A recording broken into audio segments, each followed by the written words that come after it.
Gold trusted gold buyers. మీరు తాకట్టు పెట్టిన బంగారాన్ని విడిపించి ఈ రోజు ఉన్న మార్కెట్ ధరకు కొనబడును.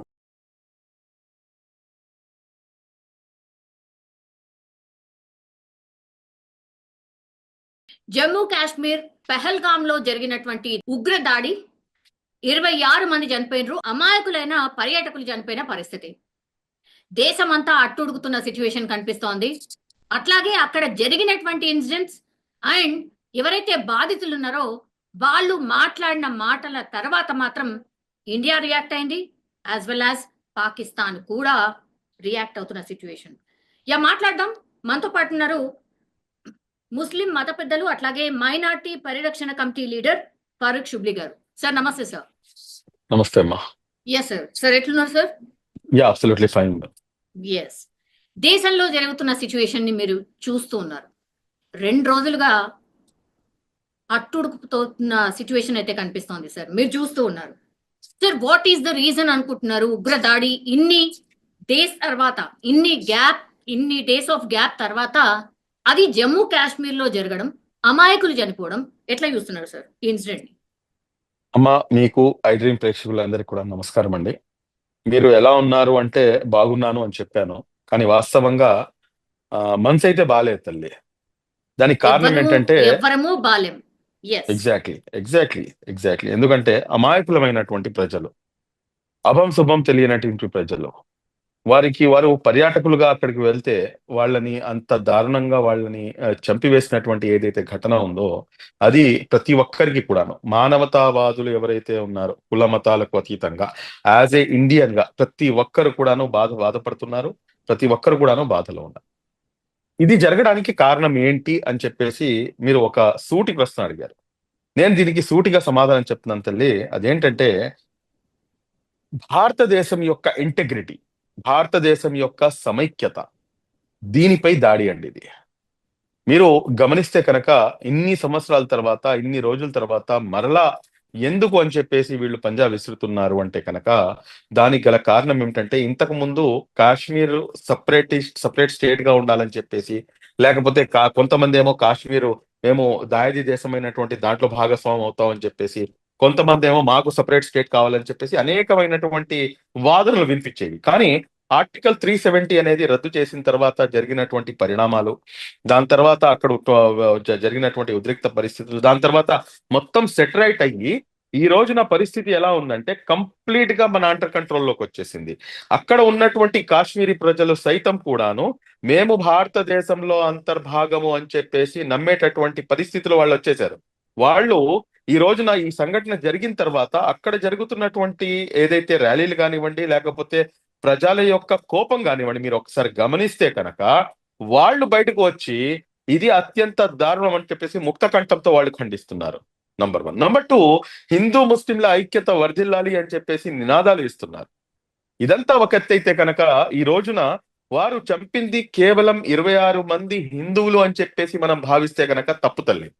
ఎందుకు అంటున్నానంటే 26 మంది కేవలం హిందువులు, 26 మంది ప్రాణాలు మాత్రమే కాదు వాళ్ళు తీసుకుంది యావత్తు కాశ్మీరీ ప్రజల యొక్క ప్రాణాలు. ఎందుకు నేను ఈ మాట అంటున్నానంటే దాదాపు మీరు గమనిస్తే కనుక ఆ పర్యాటక రంగం పైనే కాశ్మీర్ అనేది ఆధారపడి ఉంటుంది. పర్యాటకులు వెళ్తేనే కదా వాళ్ళకి ₹1 వచ్చేది. పర్యాటకులు అక్కడికి వెళ్తేనే అన్ని రంగాలు కూడాను అభివృద్ధి చెందుతాయి అక్కడ. ఒకవేళ ఇటువంటి సంఘటనలు జరిగితే, ఒకవేళ ఏముంది, ఇప్పుడు ఈ సంఘటన జరిగిన తర్వాత పర్యాటకులు అక్కడికి వెళ్తారమ్మా? అది ఎంత పెద్ద దెబ్బ! అది ఆర్థిక వ్యవస్థపై, ఆర్థిక మూలాలపై దెబ్బ కొట్టారు. అక్కడ హిందువా ముస్లిమా అనేది కాదు, వాళ్ళు కేవలం ఏంటంటే ఎవరైతే ఈ కాశ్మీరు నెమ్మదిగా వీళ్ళు భారతదేశంలో అంతర్భాగం అని చెప్పేసి అనుకుంటున్నారు, దీన్ని మనం డిస్టర్బ్ చేయాలి అని చెప్పేసి పన్నినటువంటి కుట్ర అది. నేను ఈ సందర్భంగా హిందువా ముస్లిమా అది కాదు అని ఎట్లా అంటున్నారు? ఐడి కార్డ్స్ చూసారు మీరు, హిందువా ముస్లిమా? హిందూ అయితే ఒక పక్కకు రండి, ముస్లిం అయితే ఇంకో పక్కకు వెళ్ళండి. హిందువులను టార్గెట్ చేసి హిందువులను మాత్రమే చంపారు సార్. ఒక్క ముస్లిం అయినా కనిపిస్తున్నారా? ఒక్క ముస్లిం? ఎవరు చనిపోయింది పాపం? ఆ హార్స్ రైడింగ్ ఎవరైతే అతను ఉన్నాడో ఆయన ఏదో రైఫిల్ అంటే లాక్కునే ప్రయత్నం చేస్తే ఆయన ప్రాణాలు, ఆ ఒక్క ప్రాణం మాత్రమే పోయింది సార్ ముస్లింది. మిగతా వాళ్ళందరూ కూడా హిందువులే. మీకు ఒక చిన్న విషయం చెప్తారమ్మా. మీరు ఒక్క ప్రాణం పోయింది, అతను లాక్కునే ప్రయత్నం చేశారు అంటున్నారు. కానీ నా దగ్గర ఉన్నటువంటి వాస్తవాలు, అది కూడాను నేషనల్ మీడియాలో ప్రచురితమైనటువంటి వాస్తవాలు, యావత్తు మీడియా మొత్తం కూడాను చూపించినటువంటి వాస్తవాలు ఏమిటంటే, ఆ వ్యక్తి అనేక మంది ప్రాణాలను కాపాడుతూ అతను చనిపోయాడు. Yes sir. అతను ఎస్ కూడాను ముస్లిమే. నేను ఇక్కడ హిందువా ముస్లిమా అని చెప్పి నేను డిబేట్ ఆ చేసి ఒక్క చూడదలుచుకోవట్లేదు. సార్ ఆ ఒక్కతనే ఒక్కతనే ఎస్ ఒక్కతనే ఒక్కతనే కానీ ఇక్కడ గమనించాల్సింది ఏంటంటే, ఎవరైతే ఈ ఉగ్రవాదులు చేసినటువంటి దాడి ఏదైతే ఉందో, దీనికి రెండు అంశాలు నేను మీ దృష్టికి తీసుకొస్తాను. ఇస్లాం అసలు ఏం చెప్తుంది, ఇస్లాం ధర్మం ఏం చెప్తుంది అనేది నేను మీకు స్పష్టత ఇస్తాను. లా ఇక్రాఫ ఫిద్దీన్ అంటే ఇస్లాంలో ఎటువంటి జబర్దస్తి లేదు. మీరు చెప్పిన విధంగా వాళ్ళు ముష్కరులు ఏం చేశారు, మీకు కలమా వచ్చా, మీరు కలమా వస్తే మీరు కలమా చదవండి, లేదంటే కనుక నువ్వు హిందువా ముస్లిమా అని చెప్పేసి అతన్ని ఐడెంటిఫై చేసి మరీ చంపారు. అసలు జబర్దస్తియే లేదు ఇస్లాంలో. అలాంటప్పుడు నువ్వు ఏ రకంగా చంపుతావు? ఒకటి, నువ్వు జబర్దస్తి చేసావు, లా ఇక్రాహ ఫిద్దీన్ అని చెప్పేసి ఖురాన్ అంటుంది, ఇస్లాంలో జబర్దస్తి లేదు అని చెప్పేసి నువ్వు నాన్ ముస్లిం అయిపోయావు. నువ్వు నంబర్ 1. నంబర్ 2, ఏదైతే అమాయకమైనటువంటి ప్రజలను నువ్వు కాల్చి చంపావో, ఖురాన్ చాలా స్పష్టంగా ఇస్తున్నటువంటి ఉపదేశము 5వ అధ్యాయం 32వ వాక్యం, సూరే అల్మైదా అంటారండి. అందులో చెప్తున్నటువంటి వాక్యం ఏంటంటే, ఒక అమాయకమైనటువంటి ప్రజల యొక్క ప్రాణాలను కనుక నువ్వు హరిస్తే, నువ్వు యావత్తు మానవాళి యొక్క ప్రాణాలను హరించినట్టే. అదే విధంగా ఒక అమాయక ప్రజల యొక్క ప్రాణాలను నువ్వు కాపాడితే కనుక యావత్తు మానవాళిని కాపాడినట్టే అని చెప్పేసి. సార్ మరి వన్ అలాంటప్పుడు బేసిక్ క్వశ్చన్ సార్, వన్ ఈ బేసిక్ యధవులు క్వశ్చన్ సార్. ఎవరైతే ఉన్నారో వీళ్ళు ముస్లింలు అని చెప్పేసి వాళ్ళ క్లెయిమ్ ఎలా చేస్తారండి? వాళ్ళు ఖురాన్ కి వ్యతిరేకంగా పనిచేశారు. ఏదైతే ఇస్లాం ప్రతి ధర్మం ఉందో, ముస్లిం సార్ ప్రతి ముస్లిం ఖురాన్ చదువుతారా సార్? ఏ ఏజ్ నుంచి చదువుతారు సార్? ప్రతి ముస్లిం ఖురాన్ చదువుతాడా అంటే కనుక, ప్రతి ముస్లిం ఖురాన్ చదవాలి అంటాను నేను. చదువుతారా చదవరా? చదువుతారు, ఖచ్చితంగా ఏ చదువుతారు. ఏజ్ నుంచి సార్? సార్ ఏ ఏజ్ నుంచి సార్? ఆ, మీకు ఇప్పుడు నా పిల్లలు ఉన్నారమ్మా. నా పిల్లలు అయితే నాకు 4th క్లాస్ నుంచి, అంటే వాళ్ళ అక్షరాభ్యాసమే ఖురాన్ తో మొదలు పెడతాము. అచ్చా, ఓకే. సో అక్షరాభ్యాసమే ఇప్పుడు ఖురాన్ తో దాడి చేస్తాం. చేసిన వాళ్ళు కూడా డెఫినెట్లీ ఖురాన్ చదివే ఉంటారుగా మీరు అన్నట్టుగా. అంటే అవునమ్మా. ఖురాన్ ఏం చెప్తోంది, దానికి అపోజిట్ గా ఎట్లా చేస్తారు మరి? ఎస్, అంతా ఖురానే కదా, ఎట్లా అవునమ్మా. చేసిండ్రు ఇప్పుడు మరి? ఒక సమాజంలో ఇప్పుడు దొంగలు కేవలం ముస్లింలలోనే ఉన్నారా, లేకపోతే ఒక మతంలోనే ఉన్నారా? రేపిస్టులు, మర్డరిస్టులు, మానభంగాలు చేసేవాళ్ళు, సార్ డకాయిట్లు గాళ్ళు కామనైజ్ చేయకండి సార్. కామనైజ్ సార్ కాదమ్మా. కామనైజ్ మీరు yes sir. ఇక్కడ గమనించాల్సింది ఏంటంటే, అన్ని సమాజాల్లో కూడాను దరిద్రులు ఉంటారు. వాళ్ళు చేసినంత మాత్రాన అది మొత్తం సమాజంపై ఆపాదించడం అనేది తప్పు అంటున్నాను. వాళ్ళు చేసింది 100% తప్పు, క్షమించరాని నేరము. వాళ్ళని ఊచకోత కోయాలి, వాళ్ళని నడి రోడ్డుపై నుంచోపెట్టి వాళ్ళని బుల్లెట్స్ తో కాల్చి చంపాలి, వాళ్ళని బహిరంగంగా ఉరి తీయాలి అని చెప్పేసి ముస్లిం సమాజం కోరుతుంది. మేము డిమాండ్ చేస్తున్నాము. అందులో ఎటువంటి అతిశయోక్తి లేదు. కానీ ఆ నింద మొత్తం యావత్తు సమాజంపై మీరు మోస్తారంటే కనుక అది సమంజసం కాదు కదా. చంపినవాడు ముస్లిము, కాపాడినవాడు ఒక ముస్లిం ఉన్నాడు అక్కడ. మరి అలాంటప్పుడు ఆ ముస్లిం ఎందుకు కాపాడాడు? వాడు నిజమైనటువంటి ఏదైతే ఆ మానవతావాది ఉందో వాళ్ళలోంచి అది బయటకు వచ్చాడు. వీళ్ళు ఎవరైతే ఉన్నారో, ఈ దరిద్రులు ఎవరైతే ఉన్నారో, 26 మెంబర్స్ వర్సెస్ 1 సార్. ఎగ్జాక్ట్లీ అమ్మా. నేను కాదనట్లేదు, దానికి వ్యతిరేకం కాదు, అది తప్పు అని చెప్పి నేను ఖండిస్తున్నాను. కానీ ఒక్క ప్రాణమైనా కానీ, 26 ప్రాణాలైనా కానీ, ఏదైనా కానీ ప్రాణం, ఒక అమాయకమైనటువంటి ప్రాణాన్ని హరించడం అనేది తప్పు. ఇందులో ఎటువంటి అతిశయోక్తి లేదు. అది కూడా ఇస్లాం ధర్మం పేరు చెప్పి మరి ఆ పని చేయడం అనేది తప్పు. ఏదైతే ఈ పాకిస్తానీ ఉగ్రవాదులు చేస్తున్నటువంటి ఈ దుశ్చర్యలు ఉన్నాయో, వారు ఎందుకు చేస్తున్నారు అనేది మనం గమనించాలి. ఈ సమయం మన దేశానికి కావాల్సింది హిందువా, ముస్లిమా, లేకపోతే కాంగ్రెసా, బీజేపీయా, నువ్వు ఆర్ఎస్ఎస్ లేకపోతే ఏ జమాత్ తో సంబంధం ఉంది, నువ్వు క్రైస్తవుడువా, నువ్వు సిక్కువా, నువ్వు హిందువా కాదు. మనం విఆర్ ఇండియన్స్ అన్న ఏకైక నినాదాన్ని తీసుకొని ముందుకు వెళ్లాల్సినటువంటి అవసరం ఉంది. ఈ రోజున పాకిస్తాన్ ఉగ్రవాదులు చేసినటువంటి చర్యను మనం దానికి ఇక్కడ ఉన్నటువంటి ముస్లింలపై మనం ఆపాదిస్తామంటే కనుక అది ఏమాత్రం కూడాను సహేతుకం కాదు అన్న సంగతి గమనించాలి అంటున్నాను నేను. సార్ ఎప్పుడైనా మీరు జమ్మూ కాశ్మీర్ వెళ్ళినరా? ఎస్పెషల్లీ ఈ ప్లేస్ కి వెళ్ళాను. వెళ్ళినరా? ఎట్లా వెళ్ళాను. ఎట్లా ఎంట్రీ ఇచ్చి ఉంటారు లోపలికి? How come? మీరు దట్టు చాలా వ్యాలిడ్ యూనిఫామ్ క్వశ్చన్ ఎట్లేసుకుంటారు? అడుగుతున్నారు. మీరు చాలా వ్యాలిడ్ క్వశ్చన్ అడుగుతున్నారు. మీ క్వశ్చన్ కి నేను ఎలా ఎంటర్ అయ్యాను ఏంటి అనేది నేను దాని సమాధానం మీకు కూడా తెలుసు. కానీ మీరు ఎందుకు అడుగుతున్నారనే దీంతో నేను మీకు ఆన్సర్ ఇస్తున్నాను. చూడండమ్మా, 2000 మంది పర్యాటకులు ఉన్నారు అక్కడ. నేను ఎవరిని నిందించట్లేదు. నేను ఏ పార్టీ పేరు తీసుకోను. కానీ let's come to the common sense point. 2000 మంది పర్యాటకులు అక్కడ ఉంటే కనుక నేను అక్కడికి వెళ్ళినప్పుడు నాకు ప్రతి కిలోమీటర్ కి ఆర్టికల్ 370 తీసేసిన ఐ థింక్ 1.5 మంత్ తర్వాత నా విజిట్ ఉంది. ఓకే. నేను పర్టికులర్ గా వెళ్ళాను అసలు ఏంటి అక్కడ పరిస్థితి అని చెప్పేసి. అప్పుడు ఉన్నటువంటి పరిస్థితి ఏంటంటే ప్రతి అడుగు తీసి అడుగు వేస్తే ఆర్మీ దళాలు పూర్తిగా ఆక్యుపై చేసుకొని వాళ్ళు పూర్తిగా సెక్యూరిటీగా ఉన్నారు. కానీ ఇది కంటిన్యూస్ ప్రాసెస్. కాశ్మీర్ అంటే కొంచెం ఈ విధంగా ఉంటుంది కాబట్టి, అది కాకుండా పర్యాటకులు వస్తారు కాబట్టి అక్కడ సెక్యూరిటీ అనేది చాలా ఎక్కువగా ఉంటుంది. మరి అలాంటప్పుడు ఏదైతే ఈ సంఘటన జరిగిందో ఆ సంఘటన జరిగిన ప్రాంతం నుంచి ఏదైతే మెయిన్ సిటీ ఉందో అది 250 కిలోమీటర్ల లోపలికి వెళ్ళాలి. అంత లోపలికి వెళ్ళడానికి అక్కడ 2000 మంది పర్యాటకులు ఉంటే అక్కడ ఉన్నటువంటి సెక్యూరిటీ ఏంటమ్మా? నేషనల్ మీడియాలో ఒక మీడియా ఛానల్లో కూర్చొని ఇంకో మీడియా పేరు తీసుకోకూడదు కాబట్టి నేను పేరు తీసుకోవట్లేదు.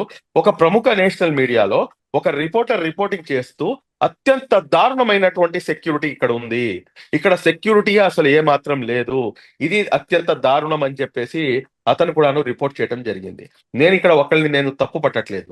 నేను ఇక్కడ చెప్తుంది ఏంటంటే మా తప్పుల్ని కూడా మేము సరిదిద్దుకోవాల్సినటువంటి అవసరం ఉంది అని చెప్పేసి నేను చెప్తున్నాను అంతే. ఏదో రకంగా ఎవరైతే ఈ ముష్కరులు ఉన్నారో వాళ్ళు ఏదో ఒక మార్గం ద్వారా ఎంటర్ అయి ఉంటారు కదా. వాళ్ళు అంత ఈజీగా ఎలా ఎంటర్ అయ్యారు? ఎవరు వాళ్ళకి సహకరించారు? ఎవరు ఎవరు ఎవరు వాళ్ళకి సహకరించుంటారు సార్? ఎవరు సహకరించుంటారు? జమ్మూ ఎవరు కాశ్మీర్ లో సహకరించుంటారంటే ఉన్నటువంటి లోకల్ నేను పీపుల్ నేను చెప్పలేను కదా. తల్లి, నాకు దాని అంటే గురించి నాకు అవగాహన లేనప్పుడు ఖచ్చితంగా ఎవరో అంటే ఒకరు ఒక సహకరించుంటారు. ఖచ్చితంగా ఎవరో ఒకరు సహకరించుంటారు. బట్ ఎవరు యాడింగ్ సహకరించారు ఆన్ అంటే ఎస్ యాడింగ్ ఆన్ సార్, ఏపీకి సంబంధించిన మధుసూదన్ రావు అని ఒకతను చనిపోయాడు సార్. మీరు చూసే ఉంటారు నాకు తెలిసి. చూశానమ్మా. యా, వాళ్ళ మిస్సెస్ ఇచ్చినటువంటి ఎస్, స్టేట్మెంట్ కూడా విన్నాను నేను. చూసారు కదా. లోకల్ వాళ్ళు కూడా కొంత మిస్గైడ్ చేశారు అన్నటువంటి మాట చెప్పింది సార్. మీరు విన్నారా? నేను అట్లా విన్నాను జరిగి తల్లి. ఉండొచ్చా? అట్లా జరిగి అలా ఉండొచ్చా? జరగడానికి నేను ఇప్పుడు ఆవిడ ఇచ్చిన స్టేట్మెంట్ కి అయితే నేను కౌంటర్ అయితే చేయలేను. ఎందుకంటే అక్కడికి వెళ్ళొచ్చిన ఆవిడ మాటకి నేను కౌంటర్ ఇవ్వలేను. కానీ నేను మీకు ఇండియన్ ఎక్స్ప్రెస్ ఏదైతే ఆర్టికల్ ఉందో ఆ ఆర్టికల్ ఇవాళ మార్నింగే ప్రచురితమైంది. Pahalgam guide became guardian angel for Chhattisgarh BJP worker hug the children save their lives అని చెప్పేసి ఎవరైతే బీజేపీకి ఛత్తీస్గఢ్ కి చెందినటువంటి యువ నాయకుడు ఉన్నారో ఆయన పేరు వచ్చేసి అగర్వాల్ అండి. 35 సంవత్సరాలు ఆయనకి. ఆయన ఇచ్చినటువంటి స్టేట్మెంట్ ఇండియన్ ఎక్స్ప్రెస్ ఆర్టికల్లో వచ్చింది. ఈ వ్యక్తి ఎవరైతే ఉన్నాడో ఈ కాశ్మీర్ కి చెందినటువంటి వ్యక్తి, ఇతను మా యొక్క ప్రాణాలను కాపాడాడు అని చెప్పేసి ఇస్తున్నటువంటి స్టేట్మెంట్. 11 మంది ప్రాణాలు ఐ థింక్ ఉండవచ్చు. నేను కాదు అని చెప్పేసి నేను చెప్పను. మేబీ కొంతమంది ఏమైనా చేసి ఉండవచ్చు, లేకపోతే జరగవచ్చు. కానీ ఈ అంశం జరిగిన తర్వాత మీరు చూడండి, కాశ్మీర్ లో బయటకు వచ్చి ప్రజలు చేస్తున్నటువంటి నినాదాలు ఏమిటి, వారు చేస్తున్నటువంటి అంశం ఏంటి అనేది కూడాను ఒకసారి క్షుణ్ణంగా గమనించండి. ఇంతకు ముందు గతంలో మనం ఇది చూసామా? ఈ రోజున వాళ్ళు భారతదేశంలో అంతర్భాగం మేము అని చెప్పేసి నమ్మి వాళ్ళు ఇస్తున్నటువంటి నినాదాలు హిందూ ముస్లింల ఐక్యత వర్ధిల్లాలి అని చెప్పేసి, మేము భారతదేశంలో అంతర్భాగం అని చెప్పేసి వాళ్ళు చెప్తున్నటువంటి మాట అది 100% వెల్కమ్ చేయాల్సినటువంటి అంశం. ఉండవచ్చు ఒకళ్ళో ఇద్దరో లేకపోతే ఒక పర్సంటేజ్ ఆఫ్ పీపుల్ ఎవరైనా ఉండవచ్చు, వాళ్ళని కూడాను మనం పట్టుకోవాల్సినటువంటి అవసరం ఉంది అంటాను నేను. Yeah, okay, right sir. నిన్న తను మాట్లాడుతూ కూడా ఇంకో మాట అండి సార్. కాల్చేటప్పుడు కూడా ప్రాధేయపడుతున్నా కూడా మమ్మల్ని వదిలేయండి అని బిడ్డ ప్రాధేయపడ్డా, చనిపోయిన వాళ్ళను మళ్ళా కాల్చిండ్రు. అట్లాగే నన్ను కూడా కాల్చేయు అంటే లేదు మిమ్మల్ని కాల్చాం, ఇక్కడ ఏం జరిగిందో వెళ్ళి మీ మోడీకి చెప్పు అన్నటువంటి మాట చెప్పింది సార్. దీన్ని ఎట్లా అర్థం చేసుకోవాలి? వెళ్ళి మీ మోడీకి చెప్పు అంటే కోపం అంతా మోడీ పైన, లేకపోతే భారతదేశీయుల పైన, ఎవరి మీద? మోదీ గారు ఈ దేశానికి ప్రధానమంత్రి కాబట్టి వాడు ఆ రకంగా చెప్పి ఉండవచ్చు. మోదీ గారి మీద కోపం అంటే కనుక ఇప్పుడు ఉన్న పరిస్థితుల్లో నేను చెప్తున్నాను కదా తల్లి, at this point of time బీజేపీయా లేకపోతే కాంగ్రెసా లేకపోతే ఇంకో పార్టీయా, రాజకీయాలకు అతీతంగా, కుల మతాలకు అతీతంగా we should stand behind our honourable prime minister mister Modi. ఆయన ఎటువంటి స్టెప్ తీసుకున్నా గానీ ఆయనతో పాటు భారతదేశంలో నివసిస్తున్నటువంటి 130-140 కోట్ల మంది ప్రజలు మనమందరం కూడాను ఆయన వెనకాల నుంచోవాల్సినటువంటి పరిస్థితి, అందులో ఎటువంటి డౌట్ లేదు. ఎస్, మాకు డిఫరెన్స్ ఆఫ్ ఒపీనియన్స్ ఉండవచ్చు. మేము ఒక కుటుంబంలో ఉన్నప్పుడు ఒక మొగుడు పెళ్ళాం 2 పిల్లలు ఉంటేనే డిఫరెన్స్ ఆఫ్ ఒపీనియన్స్ ఉంటాయి, ఉండవచ్చు. మాకు అనేకమైనటువంటి ఒపీనియన్స్ ఉండవచ్చు. రీసెంట్ గా ఉన్నటువంటి ఏదైతే వక్ఫ్ అమెండ్మెంట్ యాక్ట్ తీసుకొచ్చారో దానిపై మొత్తం దేశవ్యాప్తంగా కూడాను నిరసనలు జరుగుతాయి. దానిపై మేము కూర్చొని మాట్లాడుకుంటాం. కానీ దేశ సమగ్రతపై, దేశంలో ఉన్నటువంటి అమాయకమైనటువంటి ప్రజలను హతమారుస్తున్నప్పుడు మేము ఇక్కడ కూర్చొని నువ్వు హిందూవి, నేను ముస్లింని, లేకపోతే నువ్వు ఆక పార్టీ, నువ్వు ఈ పార్టీ అని చెప్పేసి మాట్లాడుకునేటటువంటి పరిస్థితి ఏ మాత్రం కూడా ఉండకూడదు. ఆ పరిస్థితి నుంచి బయటకు వచ్చి we are Indians, there ends the matter. అదే ఫస్ట్, అదే లాస్ట్. పాకిస్తాన్ ఏదైతే ఉగ్రదేశం ఉందో దానికి మనం ఖచ్చితంగా మనం సమాధానం చెప్పి తీరాల్సినటువంటి అవసరం ఉంది. అందులో పాకిస్తాన్ ఉగ్రదేశమేనా? ఎనీ డౌట్ అమ్మా? ఎనీ డౌటా? ఎట్లాంటి చర్యలు తీసుకోవాలా? యుద్ధం చేయాలా? ఇటువంటి తప్పుడు పనులు చేస్తున్నటువంటి తప్పుడు నా కొడుకుల్ని వాళ్ళని ఏం చేసినా పాపం లేదు. ఇటువంటి తప్పుడు పనులు చేస్తున్న ఇటువంటి అమాయక ప్రజలను పొట్టన పెట్టుకున్నటువంటి పాకిస్తాన్ ఏం చేసినా కానీ పాపం లేదు. మీకు ఒక విషయం చెప్తానమ్మా, పాకిస్తాన్ తో మాకు ఏంటి సంబంధం? పాకిస్తాన్ రాకూడదు. ట్విన్ నేషన్ థియరీకి వ్యతిరేకంగా ఉన్నటువంటి సమాజం ముస్లిం సమాజం, మన భారతదేశంలో ఉన్నటువంటి సమాజం. 2 రాష్ట్రాలుగా, 2 దేశాలుగా ఈ దేశం విభజించకూడదు అని చెప్పేసి కోరుకున్నటువంటి వాళ్ళం ఈ దేశంలో ఉన్నటువంటి ముస్లిం సోదరులు. ఆ రోజు మా దగ్గర ఆప్షన్ ఉంది, I can go to that country, but we have not chosen that country as our country. We have chosen this as our country. Maulana Abul Kalam Azad గారు, ఫస్ట్ అవర్ ఎడ్యుకేషన్ మినిస్టర్, ఆయన ఢిల్లీలో లాల్ ఖిలాపై నుంచొని ఇచ్చినటువంటి ఏదైతే స్పీచ్ ఉందో, ఓ ముస్లింలారా మీరు ఎక్కడికి వెళ్తున్నారు, ఏ దేశానికి వెళ్తున్నారు? ఇది మా దేశం, ఇది మా మాతృదేశం. ఈ దేశం కోసమే కదా 200 సంవత్సరాలు మేము ఎవరైతే ఈ దరిద్రులు ఉన్నారో, ఎవరైతే ఈ ఆంగ్లేయులు ఉన్నారో, బ్రిటిషర్స్ ఉన్నారో, వీళ్లతో పోరాడి మేము సాధించుకున్న తర్వాత ఈ రోజు కుట్ర పన్ని దేశం విడిపోతుంటే మీరు మతం ఆధారంగా ఆ దేశానికి వెళ్తారా అని చెప్పేసి చారిత్రాత్మకమైనటువంటి ఏదైతే స్పీచ్ ఉందో ఆ స్పీచ్ ని మా నరాన ఎక్కించుకున్నటువంటి పౌరులు ఈ భారతదేశంలో ఉన్నటువంటి ముస్లింలు. వీఆర్ లెఫ్ట్ లెగ్ తో పాకిస్తాన్ ని లెఫ్ట్ లెగ్ తో తన్ని ఈ దేశం మాది, ఈ దేశం నాది, ఈ దేశం మనది అని చెప్పేసి భావించి ఇక్కడ మనం అందరం కూడా కలిసిమెలిసి ఉంటున్నట్టు ఏదైతే కలిసిమెలిసి ఉండేటటువంటి ఏదైతే ప్రక్రియ ఉందో దీన్ని అంతం చేయటానికే వారి యొక్క కుట్ర. పాకిస్తాన్ ని కరెక్ట్ గా మన ఇండియన్ ఆర్మీ తలుచుకుంటే ఎంతసేపట్లో మటమాయం చేయగలుగుతుంది? మీరేం నమ్ముతారు చెప్పండి? మీరు చెప్పండి. ఎంతసేపు పడుతుంది? నాకు తెలిసి 24 hours is more than sufficient. మొత్తం పాకిస్తాన్ లేకుండా చేసేవచ్చు. కానీ మేము చెప్పేది ఒకటే తల్లి, పాకిస్తానా లేకపోతే ఇదా అని చెప్పి కాదు. వాడు పాకిస్తాన్ లో కూర్చొని వాడు చేస్తున్నటువంటి ఈ దుశ్చర్య ఇప్పటికి కూడాను వాళ్ళకి తెలుసు, స్పష్టంగా తెలుసు. 24 గంటలు చాలు.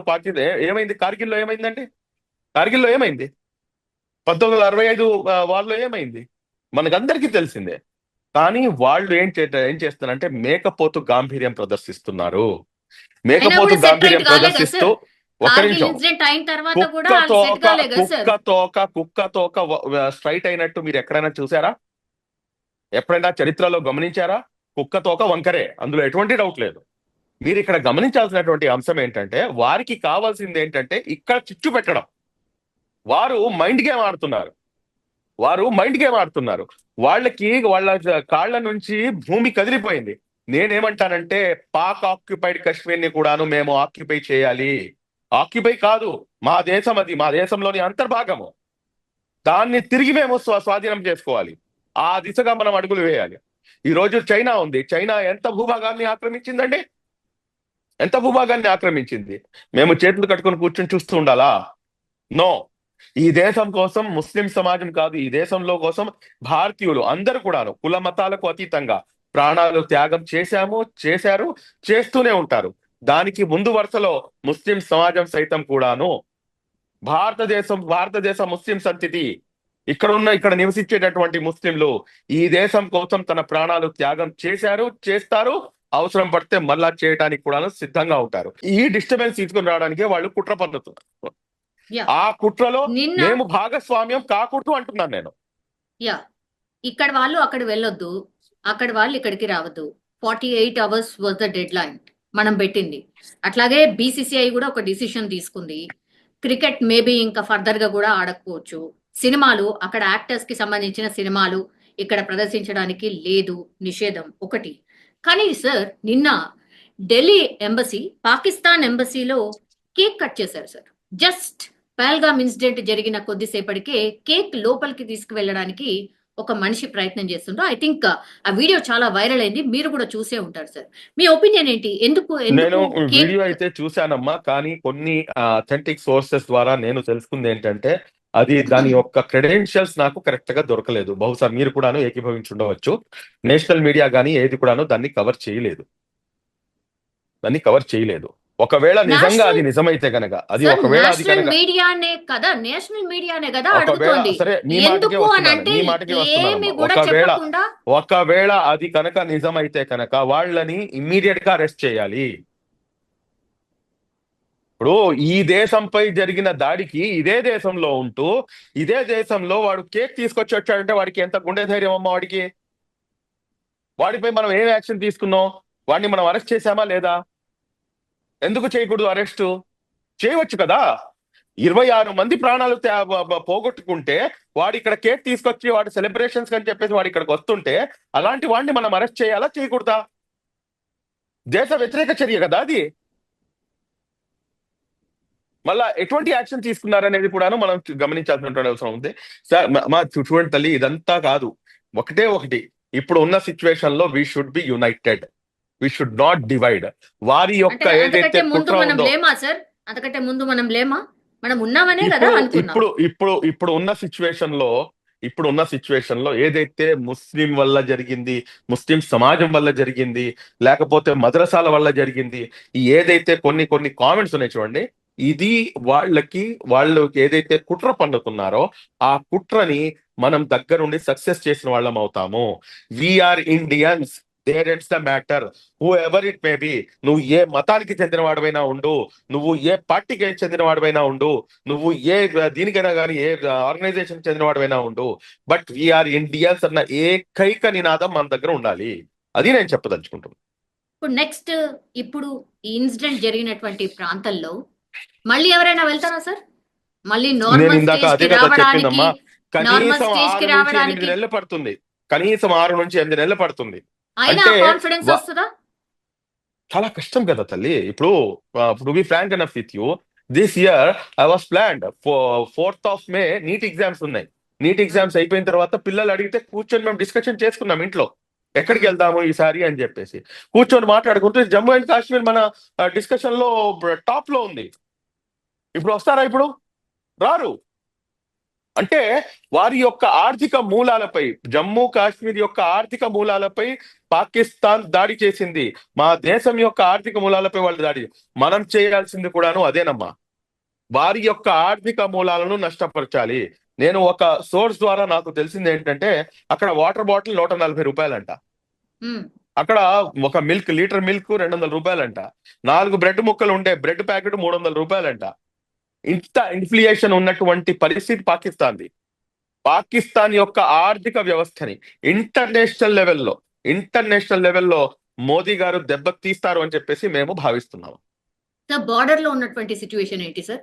సర్ఫేస్ టు సర్ఫేస్ మిసైల్ ప్రయోగం చేయబోతున్నామని పాకిస్తాన్ అనౌన్స్ చేసింది. మనమేమో కొంత అడ్వాన్స్ గా ఐఎన్ఎస్ విక్రాంత్ ని మనం చూపించేసాం what it is going to do అనేది. నెక్స్ట్ ఏం జరగచ్చు సార్? ఏం చేయాలి సార్? నేనైతే మనస్ఫూర్తిగా కాంక్షించేది ఒకటే, ఈట్ కా జవాబ్ పత్తర్ సే దేనా అంటాను. సమస్య లేదు దాంట్లో, ఎక్కడ కూడాను తగ్గడానికి అవసరమే లేదు. దెబ్బకి దెబ్బ ప్రతీకారం ఉండాల్సిందే, అందులో అనుమానమే లేదు. ఇప్పుడు అక్కడ బార్డర్ లో పరిస్థితి ఏంటి అంటే కనుక, ఆ బార్డర్ లో పరిస్థితి, నేనైతే బార్డర్ దగ్గరికి వెళ్ళలేదు కాబట్టి అక్కడ పరిస్థితులు ఏంటని చెప్పలేను. కానీ one thing I can definitely share with you, ఈ ప్రెసెంట్ సిచ్యువేషన్ లో మన ఇండియన్ ఆర్మీ కానివ్వండి, లేకపోతే మా ప్రభుత్వం కానివ్వండి, తీసుకునేటటువంటి స్టెప్స్ ఏదైతే ఉంటాయో వాటిని మనం మాట్లాడకపోవటమే మంచిది. ఎందుకంటే అది హైలీ సెక్యూర్డ్, హైలీ సేఫ్టీ ఉన్నటువంటి అంశాలు అవి. వాటిని మనం డిస్కస్ చేయకపోవటం మంచిది. బట్ మా మనస్ఫూర్తిగా కాంక్షించేది ఒకటే, పాకిస్తాన్ని మటుమాయం చేయాల్సినటువంటి అవసరం ఉంది. పాక్ ఆక్యుపైడ్ కాశ్మీర్ మాత్రమే కాదు, ఒకవేళ యుద్ధం గనక మొదలైపోతే కనుక పనిలో పని మొత్తం పాకిస్తాన్ని కూడాను మనం మళ్ళా కైవసం చేసుకొని అఖండ భారతదేశం వైపుకి అడుగులు వేయాలని చెప్పేసి నేను కాంక్షిస్తున్నాను.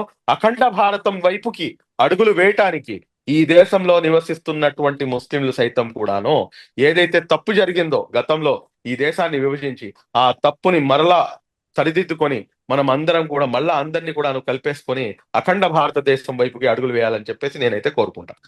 సార్ మీ అంటే విడగొట్టి అడగడం కాదు కానీ సర్జికల్ స్ట్రైకా లేకపోతే యుద్ధమా సార్?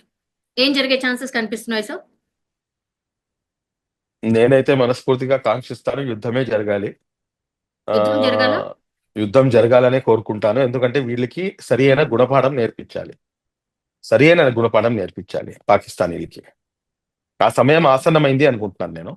కానీ యుద్ధ నీతి ఏదైతే ఉంటుందో ఆ యుద్ధాన్ని, ఎందుకంటే భారతదేశం చరిత్రలో ఎప్పుడు కూడాను సివిలియన్స్ పై అటాక్ చేసినటువంటి దాఖలాలు లేవు. సివిలియన్స్ ని అటాక్ చేయడం, సివిలియన్స్ ని మటుమాయం చేయడం అనేది చాలా క్రూరమైన చర్య తల్లి, చాలా క్రూరమైన చర్య. అంటే వీళ్ళు అసలు మనుషులే కాదంటాను నేను. అసలు వాళ్ళకి ఏం తెలుసండి? వాళ్ళు పాపం ఎంజాయ్ చేయడానికి వెళ్ళారు అక్కడ.